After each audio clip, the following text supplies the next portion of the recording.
Good morning, everyone. We will get started with this webinar today with Xueying, and my name is Matthias Carlson. I'll facilitate the webinar today. The webinar title is Consistent EUR Forecasting in Unconventional Reservoirs with Pressure Normalized Rate. So kind of in this whole RTA domain that we're extremely passionate about. Before we go into the presentation, we're going to go through a few meeting logistics. The first thing is that we have over 300 registered participants. So when we use Microsoft Teams, we use the so-called webinar version where all of you are muted by default. But that does not mean that you can't ask any questions. You can ask questions in the Q&A chat box to the right here. And the presentation itself will be somewhere around 45 minutes, and the rest of that will be for Q&A. We are recording the webinar. I'm just going to double check that we are. We definitely are. And the webinar itself is facilitated by us here at Whitson. And if you don't know Whitson, we are a shop that is extremely passionate about everything petroleum engineering, whether it's through our software platform, Whitson Plus, or through our software platform, Whitson PVT. If you're interested in more content related to what we're going to talk about today, or anything in the realm of what we call petroleum engineering, you can join our courses that you find online at whitson.com/training, and you can also join our upcoming webinars as well. If you are more of an in-person kind of person, you can join us at WhitCon in October.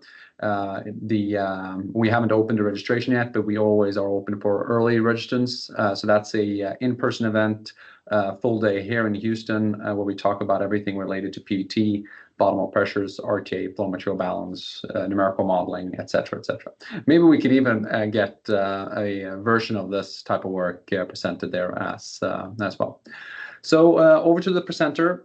She's a principal director of Oxy in the unconventional technology and simulation group. She joined Oxy in 2016 after working 11 years as a reservoir engineer at Shell, so a lot of experience there. She has a PhD degree in chemical engineering from Rice University. In addition to that, of course, as you probably could guess, very broad industry experience in a variety of conventional and unconventional assets, including both oil shale, heavy oil, shale gas, liquid-rich shale, tight oil, etc. Her team right now, they focus on designing unconventional EUR and provide technical support to field development plans and production optimization. So with that, the floor, if you like, or the screen share is yours, and I'll mute myself and remove my camera. Okay, let me share my screen.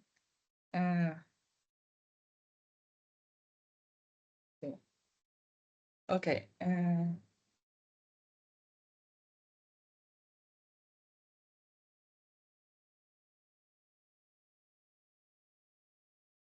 Switch. Perfect. Can you all see? Okay. Looks great.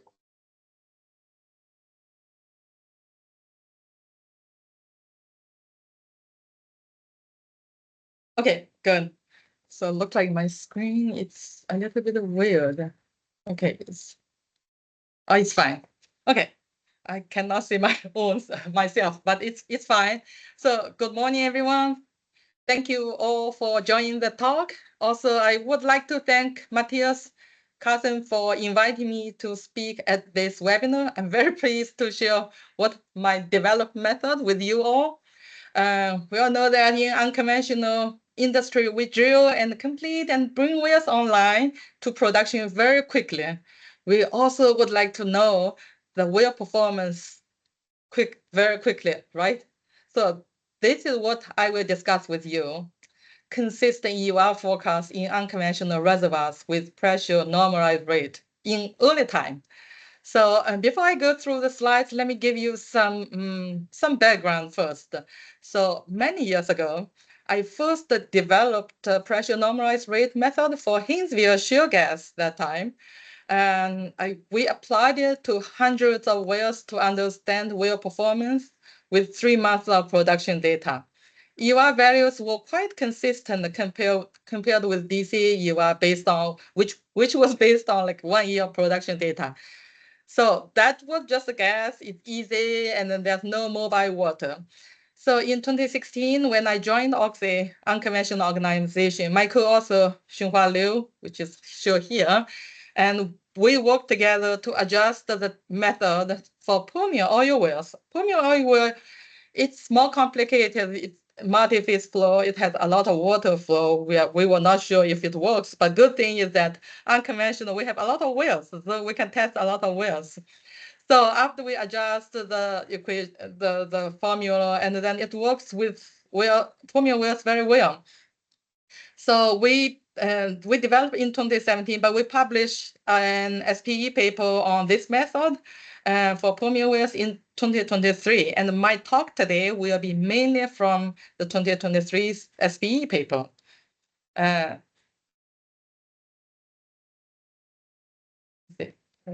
Okay, so now go to my slide.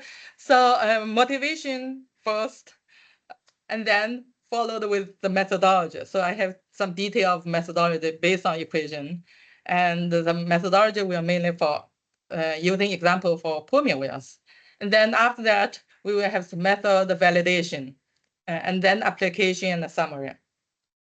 So motivation first, why we need this method. So Ops DCA, he presented in 1944, like 81 years ago. Ever since then, the Ops DCA, here I call it traditional DCA, was widely used. I think in the oil industry, oil and gas industry, maybe over 90% of wells we forecast by DCA.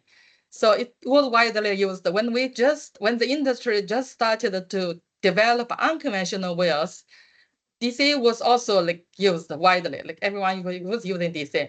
However, we find the challenge is that if we use DCA in the early time, we find that it kind of like in general over-predict the EUR. So you need to update the EUR like maybe monthly. Like in my essay at that time, we updated monthly. We know that the DCA is over-predicting in the early time. So in order to get a reliable DCA, we try to like use all the production data. So we update monthly. So on this slide, let me use laser point. Okay, on this slide, this is one example to show that why. Let me see if why we need it. So on this left, it's the same example. In general, when we do DCA, we can plot the oil versus time, rate versus time, or rate versus cum, the two methods. So the same way I plot rate versus time and rate versus cum. On the left side, you can see that in early time, like early 4 months, oil rate is quite flat. And then even though there's some decline, the decline is shallow than later time. Later times the decline formed. And on the right side, even clearer that rate versus cum in the first, here we know that first 4 months is quite flat. And the later times, the slope is obviously different. It's deeper in after 4 months. So that's why in early time, DCA has challenges. And if some people use early data to do the forecast, here is the red line, the forecast, you can see that it's over predicting. So we know the DCA has challenge in early time. And so why it happened? That's because Ops DCA assumes that back pressure is constant. That's work for conventional wells, majority of conventional wells. However, for unconventional wells, the early time pressure also drops very fast. Pressure is also a very important indicator of well performance. So pressure also declines. So if we just look at the rate decline, it's not enough. So pressure decline here in this plot, I shows the bottom pressure in brown color. So the bottom pressure decline. Actually, when I say pressure decline, mainly we look at the bottom pressure. But most of wells we don't have bottom gauge, so we can calculate from surface pressure.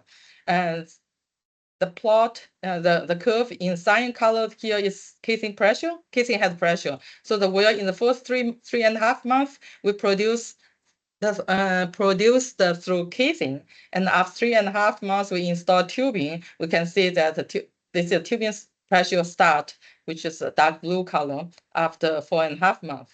And when the lift changes, you can see the curve has some change. And then we can calculate bottom pressure from the casing pressure in the first few months and later from the tubing pressure.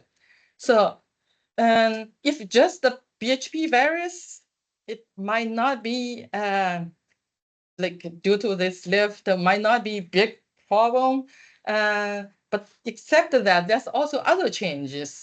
Of course, sorry, if it's just lift changes, it might not be big problem. But there's other changes. Fracture. I find that somewhere when we flow back, and then when we flow back the child well, we can see that when we frac the child well, the parent well has an impact. And during the frac, you might see the water come in, and then after we clean the well, it changes. So when we produce back the impacted parent well, a lot of people, sometimes we couldn't reach to the original rate. A lot of people think, oh, this will get damaged. So sometimes it's not true. It's just because bottom pressure is higher. So the parent well reservoir SRV couldn't produce as much as beginning. So gradually, when you unload the water, you will see maybe rate gradually come back. And that's also a challenge. So now with this challenge, with this DCA challenge for the early time, we want to see if there's other method to improve the forecast, make the forecast consistent in the early time. And now let's go back to early time, like 15 years ago. That time I worked for Haynesville Shale Gas and Development Asset. And we developed a method called, later I also called it PNR. At the beginning, it's productivity. Gas productivity is just, it's rate divided by pseudo pressure of drawdown, because the gas, it's compressible. So we have to consider the other properties like Z factor. So this is the pseudo pressure M, and then Q divided by drawdown based on M. This is for the gas. So we start to use productivity versus cum to do forecast. But of course, there's some concern, because we work with multidisciplinary people. When they look at the productivity, it's not like some direct number to them, especially later the productivity is very small, so cannot relate with the rate.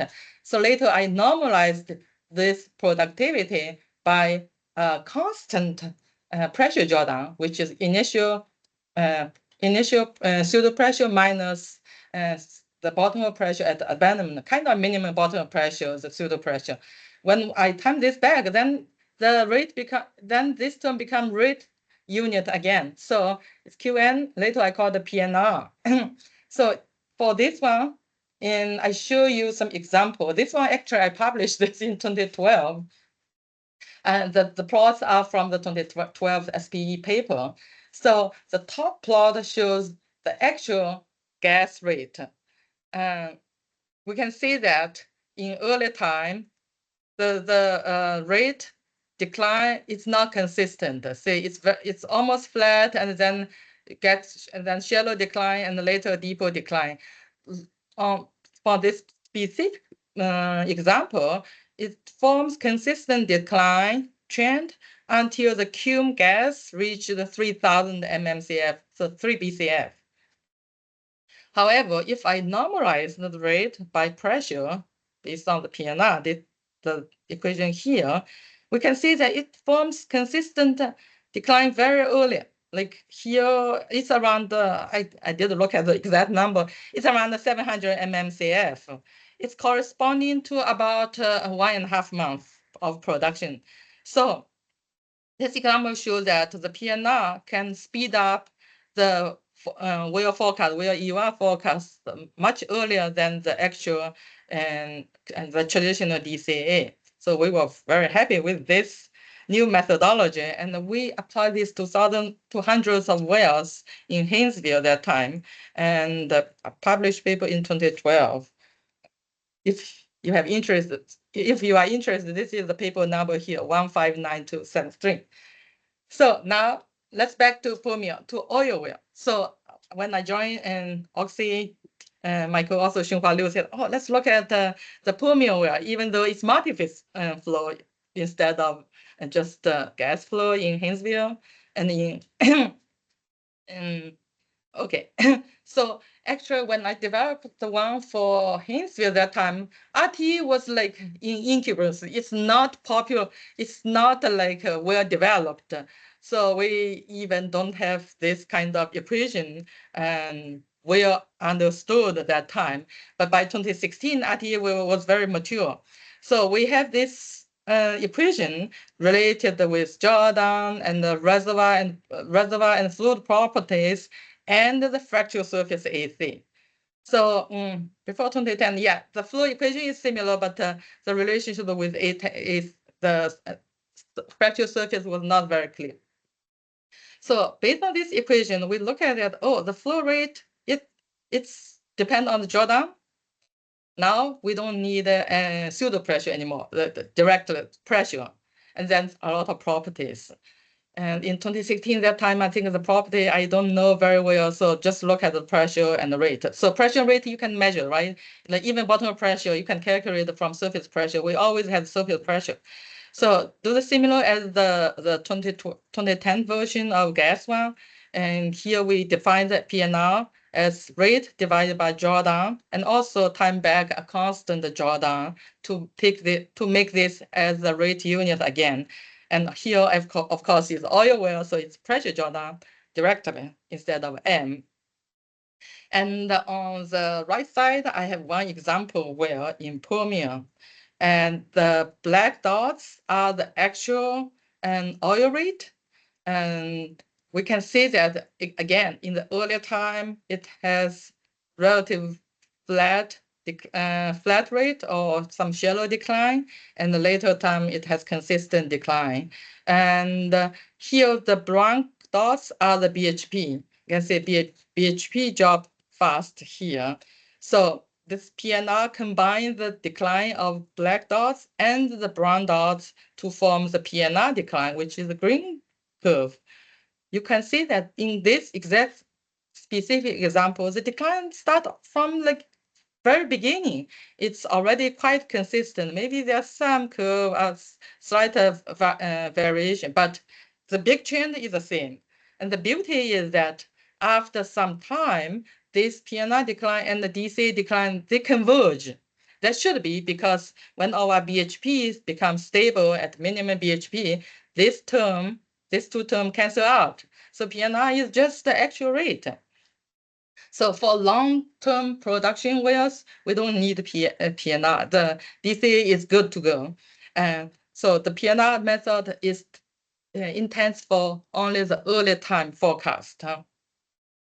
Okay, so this is an example. And then next one.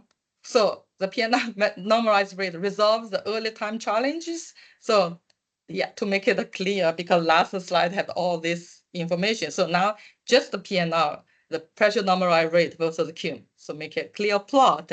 We can see that with the production data, there's a history curve fitting. It's just like after DCA, it's a curve fitting with if you have history data. And then for the future, you just extend the curve.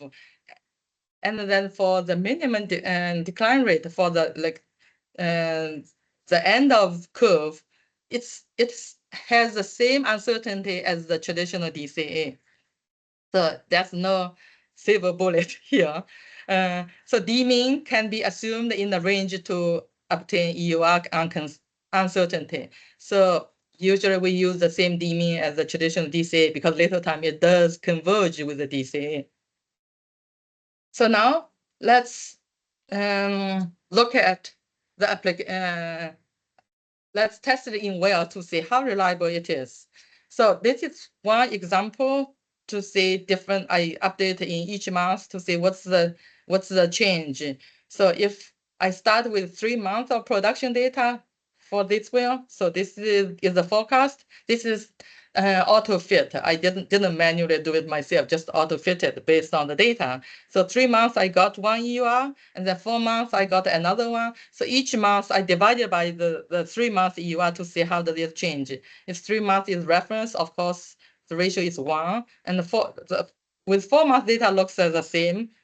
5 months slightly low, 6 months is like 5% low. So this is a 6 months forecast. You can see 5% low, and keep on going every month. And I can see that after 12 months, usually after 12 months, we just can use traditional DCA. That's why I stop at 12 months. At 12 months, my EUR is like 93% of the 3 month EUR. So 7% difference. So 7% difference actually for early time EUR forecast, the variation to me is very small. So now for this well, we validated early forecast, the 3 months looks like quite reliable. So this is one well example. And then now we look at the whole field to see how about all the other wells. So some kind of like a statistically meaningful range. So this is one field in New Mexico in Second Bone Spring Sand. So here each thin curve represent one vintage year wells. And so you can see that I did this in 2017 or 2018. So the well stopped at 2017. So the first year, 2012, I only have one well, 2013, 3 well, 2014, 6 well. So each year I group the wells and then check the PNR EUR variation based on the reference of 3 months EUR. We can see that and each curve, the thin line curve, shows there's some variation, but all the ones are within 20%. Some are closer to 1, some are like close to 1.2 even. So it's okay. I think that's reasonable. 5 to 20% range is good. And the beauty is that when I average, some are higher, some are low. When I average all the wells, it's about 31 wells. The average is like almost 1. It's so very, when we sum up, the EUR doesn't change. This is very helpful to the reserve booking, secondary method to reserve booking, because we don't want to overbook the reserves. So we check all our DCA EUR, reserve booking still based on DCA EUR. We check with PNR EUR to see how it is. And then PNR EUR, we can see that when we sum up, it doesn't overpredict in early time. And also based on this, we can see it looks like from 4 months, the line is quite like flat. That's why I plot another one. If I use 4 months as a reference EUR, how about other months forecast? Then we can see, wow, from 4 months, they're quite consistent. Actually, very consistent to me. So within like all the curves, they are within 5%. So actually, it's if you really want to make very consistent forecast, maybe we should start with 4 months. But 3 months, we start to have some EY in certain range. That's good enough, I think. Sometimes we can even stretch to 1 to 2 months for some specific wells. So this is a New Mexico field for Second Bone Spring Sand. Then I go to another field, and this is Texas Midland Sprayberry wells. And I have one example well here. So again, here the black dots are the actual well, and the red one is PNR and decline curve. We can see early time, the actual oil rate still flat, the PNR formed from very beginning, later time they converge. So the same story. So here, this field, we don't have that many wells, so I just plot like individual well curves. We can see that starting from 3 months forecast, you are reasonable within like 5 to 20%. And if I average all the wells, they are quite consistent. It's around 1. Then another comparison And this is the Wolfcamp, the Midland Wolfcamp. The left side is one example, similar story as other examples, and the right side is the ratio of the PNR EUR. And looks like here for the Wolfcamp, it has some wider variation, but still in general within 2 to 20%. And the beauty is the average, some are higher, some are low. So the average is still maintain 1. So in sum up, it's really good. So now we tested the actual wells. We also want to say, because actual well, we don't have future data. So we tested by simulation for like 50 years of production. We can forecast. So we want to see the future data with long history, 50 years of history. So this example here, again, the black dots are the oil rate and the green ones is the PNR. We history match the well for the first, I remember this well, it has 2 to 3 years of production. And the early time is a history match, later time is a forecast. And we can see that, again, the early time production data, a few years data, we can see the PNR has a straight line formed earlier. And on a very early time, I think 1 to 2 months looks like it cannot be used. It's too curved, too high. So after 1 to 2 months, looks like the straight line formed. Of course, here all my examples are straight line because in general, I saw that B factor 1 is a good fit, but it can be curved. PNR can also be used for different B factor. So after, I think by this point, we finish all the history match and all this, from this point to forward are the forecasts of 50 years. So we can see that it's very straight line for the forecast. Of course, in simulation, we don't have forced demean, and so the curve doesn't fall down.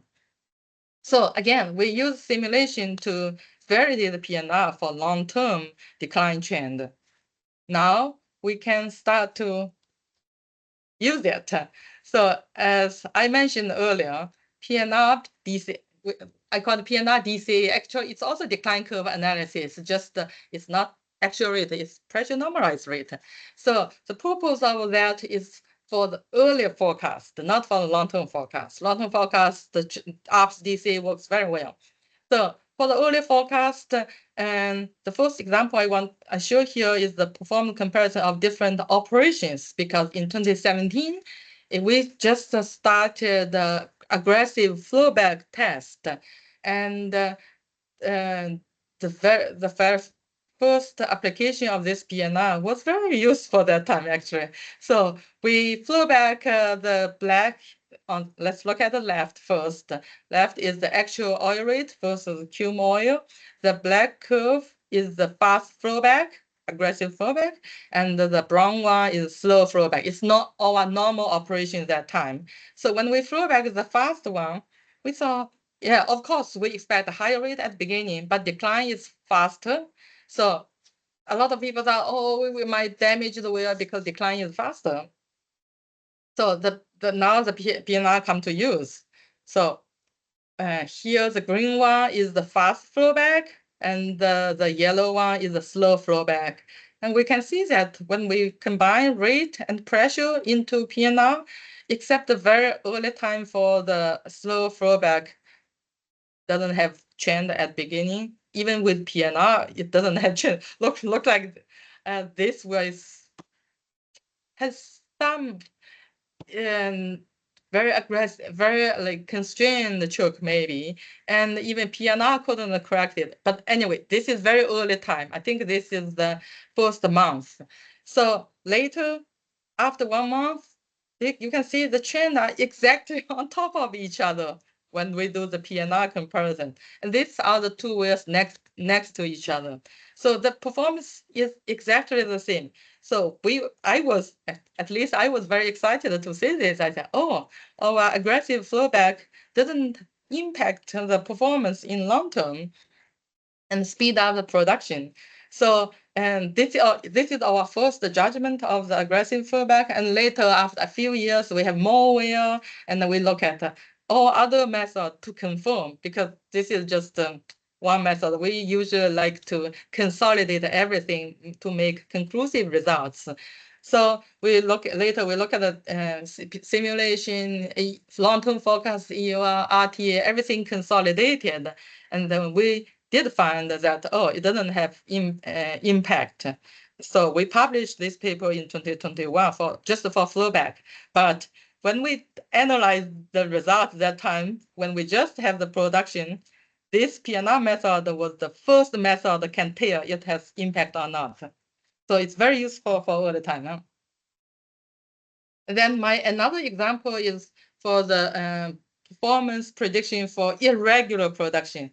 So irregular production includes the choke change. Sometimes it's just the takeaway issues. You couldn't open the choke. You have to, even though you, like in this example, even though you open at the beginning and then later, because it might be takeaway issue, might be other issue, you choke the well back. And then when you reopen the well, people might think, oh, my rate never go back to the original. And now we can use PNR to see that, okay, is it still on the same trend or not? So the right plot shows the PNR versus CUM. Looks like they are in the same trend, but this a few points, like here, yeah, look, even PNR couldn't make it smooth. So I would say that PNR will smooth the decline trend for a more reliable prediction, but not perfect, not bring every point to exactly the same trend. So just smooth it. So this is another application of the PNR forecast to make irregular production forecast smoother and give you confidence about the well performance. Oh, I didn't impact the well performance. Okay, now we come to the conclusion. So the PNR DCA, it's a method to forecast unconventional well EUR in 3 months. Maybe 4 months is more, very consistent. But actually, you can stretch to 1 to 2 months. It happened to us before for some appraisal wells. We stretched to 1 month, and it's applicable to multiple fields, benching, Oxy, Permian, and I also have one example for Haynesville at the beginning. So I tested in Haynesville and Eagle Ford and Rockies. Looks like it's applicable to all these fields. And EUR prediction is available even when oil rate is flat, as long as you have the pressure decline. So it can also smooth the decline, even with the irregular operation, choke change, frac hit. And we validated in the developed area wells and by simulation. And the best application is to the recent developer and the new wells appraisal bench. It can speed up the optimization, prioritize the develop plan in quick term, and then evaluate appraisal bench earlier for fast maturation and acreage buildup. And also for the reserve booking, provide more reliable and consistent secondary method for reserve forecast. And finally, I also want to recommend another paper. So after I developed this method, we, in the oil industry, we are keep on innovative. So we can say, can we do faster and faster? So even though this one can give me a reliable EUR in 3 months, can I know it earlier? So actually later, based on that equation I showed earlier, the RTA related. So we developed another method called early EUR indicator for Permian wells based on hourly flowback data. That will depend on the RTA slope. The slope actually capture all the fluid, the rock property, and the fracture surface. So that's my bonus point today. So now I'm open for questions. Excellent. And this there was a lot of questions, so that's a good thing. But I think I'll start with a simple one. It was really, really good. material, and the first one is that we always get is, will the slides be possible to share, or are they not possible to share? I will ask my internal for internal approval. I think should be able to share, because all the slides are from our SPE paper. Yeah, perfect. But let me confirm internally. Yeah, no, exactly. And then we had a lot of questions kind of related to. I saw Felipe had a question related to this. There was another one from Wang there as well. Did you conduct, when you did this work in the Permian, did you only focus on the oil phase, or did you kind of consider other phases too, or what did you do with the other phases? As kind of a generic question there. Yeah, that's very good question. I only focus on the oil phase, and we have not tested the gas phase yet for Permian, and because I know that it will work just like, oh, we don't have many gas wells, and gas is more complicated because I have to calculate pseudo pressure, but I think it will work because it worked for Haynesville and Eagle Ford. So when we have more gas well, more condensate well, we will develop that method for the gas. Okay. But in this work you kind of focused on oil as the answer, I guess. Yeah. For this one is oil, but gas should work because my first one, like this one, is for Haynesville gas. Just gas need the MP, the pseudo pressure. Yeah, exactly. But I think the difference there is that this is dry gas, right? It's not a multi-phase system, correct? Yes, you are so right. But I did apply to Eagle for the condensate well before. Okay, it perfect. was good. And that's actually the next question from Raj. Can you apply this to a gas condensate reservoir? It's kind of question one. Yeah. So Eagle Ford for gas condensate we need this. So for Eagle Ford I did apply that to Eagle Ford gas condensate window. Okay, and it works well. No special. Yeah, it works well. Perfect. And then you made some comments related to aggressive drawdown versus not aggressive drawdown. Do you think those conclusions are also valid for gas condensate reservoirs? Yes. Okay, that was a two question from Raj. Else than that, it was a question related to like I guess just in general, like these early time predictors compared to longer term EOR. Have you kind of built some kind of simplified rules there when it comes to short term Q versus EOR or any of these early indicators? How have you kind of translated that into an EOR in general? There's a few questions related to kind of simple rule of thumbs.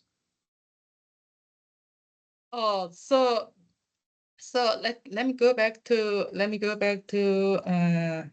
maybe this one. How do we convert it to So actually, like for the early, like first 1 year, we usually just do it in first 1 year, and then also keep on comparing with the DCA UI. When they are similar, we can stop PNR forecast.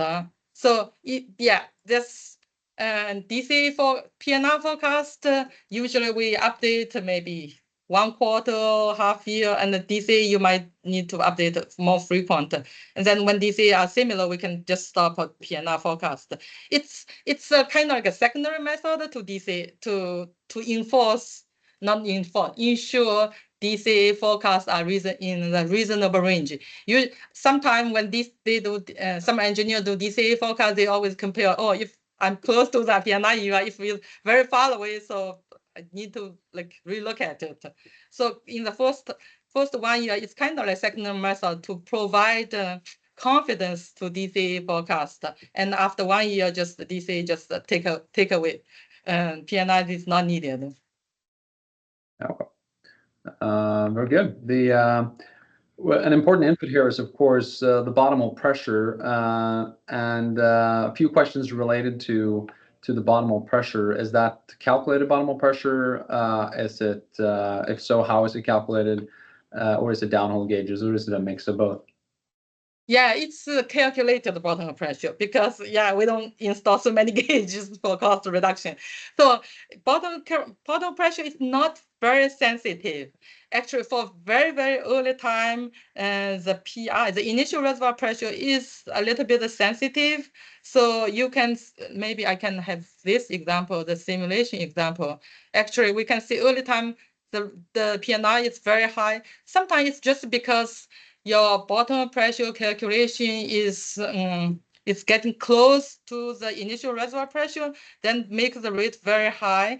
But it's don't worry too much because early time data we can just neglect it, forget it. So as time goes on, maybe after 1 month, then the pressure calculation is not so sensitive. So sensitive in very early time, after 1 month might not be sensitive. So if the bottom pressure is not so sensitive, then you don't need a very accurate bottom pressure calculation. So just the regular calculation is okay, like in PNR. In PNR, we have, I think PE2 is okay. And also there's another method. I suddenly forgot the name of that. And internally, we have our own developed called oxy correlation BHP. We just look at the different correlation to choose the best one to use at different flow regime. Awesome. The other question is, have you kind of compared doing kind of PNR DCA versus rate time, or just like a regular DCA versus like rate Q?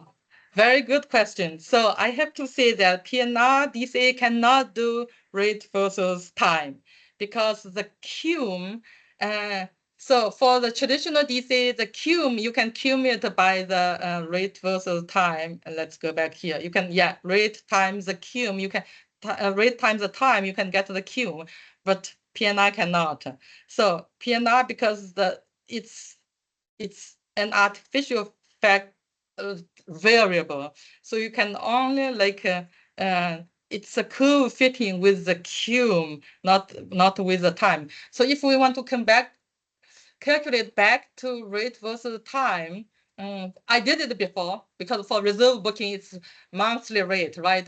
So you need to incorporate the pressure, like back calculated. So it's very complicated. For the decline itself, it doesn't work with time.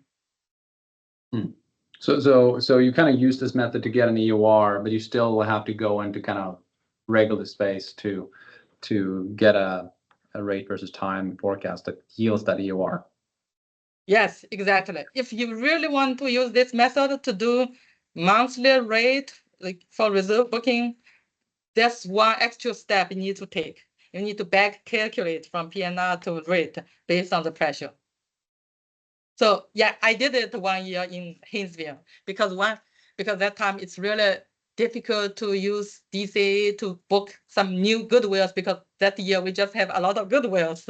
So we use PNR method to book the EUR, book the reserves, and then reserve you need to provide monthly production. So we use one Excel file to back calculate from the PNR. Oh, perfect. No, very good. There's a ton of questions. I'm getting some texts and emails here too. So I think we'll round off there. And thank you so much again for sharing this presentation and work. Just considering the number of participants and all the questions, it seems like a very sought after topic. So really good, and appreciate you taking the time today and sharing this with us. Also, thanks to everybody who joined the webinar today, and you all have a good rest of your week. Thank you. Bye. Thank you. Bye.